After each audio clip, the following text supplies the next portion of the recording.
नमस्कार दोस्तों, आप लोगों का स्वागत है पढ़ने का क्लासेस में। मैं सरोज कुमार जो है हम आज इस वीडियो में बात करने वाले हैं क्लास 10th का जो है मोस्ट इम्पॉर्टेंट टॉपिक प्रकाश के परावर्तन के नियम, ठीक है ना। इसके बारे में इस वीडियो में चर्चा करेंगे। प्रकाश के परावर्तन के नियम बहुत इजी है, आसान है याद रखने में, ठीक है।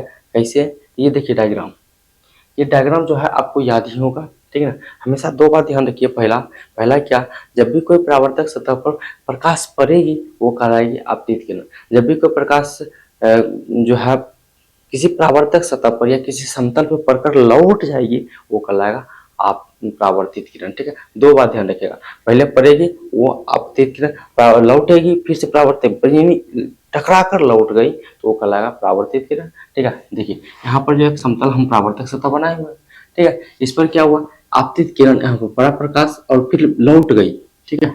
आपतित किरण पड़ा फिर लौट गई और इसके बीच में जो है अभिलंब बनता है, ठीक है। एक बिंदु पर पड़ता है, एक निश्चित बिंदु पर पड़ता है, ठीक ना, तो वो कहलाता है आपतन बिंदु कहलाता है। क्या कहलाता है, आपतन बिंदु। फिर इसी से जो है क्या, इसका जो है दोनों प्रकाश के परावर्तन के दोनों नियम आ जाएगा इसी से।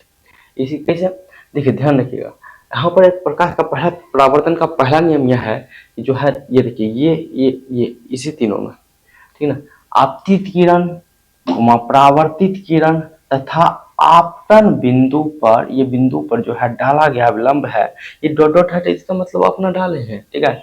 डाला गया जो अविलंब है तीनों एक ही समतल में होते हैं, ठीक है। यह परावर्तक सतह को समतल भी कहा जाता है, ठीक है।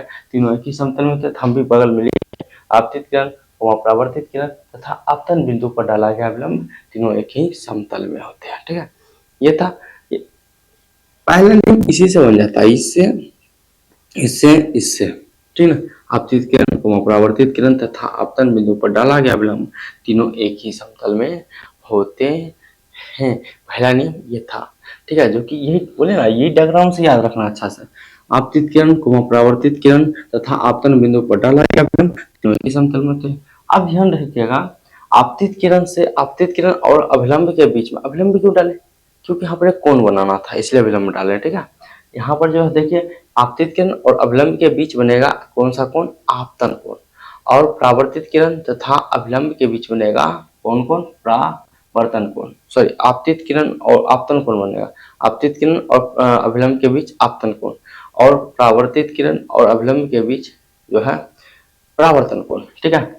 देखिए ध्यान रखिएगा, आई जो कहा जाता है आपतन कोण को कहा जाता है आपतन कोण आई, परावर्तन कोण आर, ठीक है।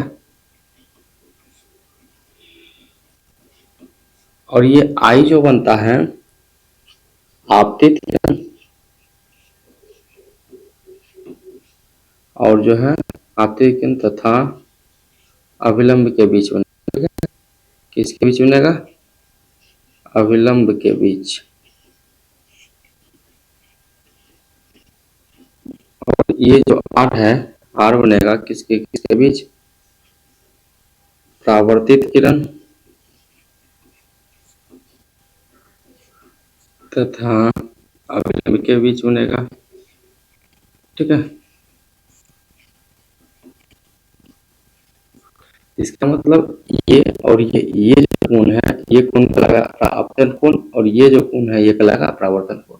और जो है इस नियम में, प्रकाश के परावर्तन के नियम में, ये दोनों कोण आपस में क्या होता है, बराबर होता है। तो मतलब दूसरा नियम ये है, आपतन कोण तथा परावर्तन कोण बराबर होते हैं, ठीक है। आशा करता हूँ कि ये याद हो गया होगा और ये डायग्राम से जो है प्रकाश के परावर्तन के नियम को अच्छे से आप लोग समझ गए होंगे, ठीक है ना। आशा करता हूँ कि वीडियो पसंद आया होगा।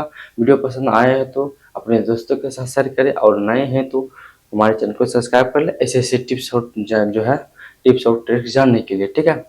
मिलते हैं नेक्स्ट टॉपिक पर नेक्स्ट वीडियो में। बहुत बहुत धन्यवाद।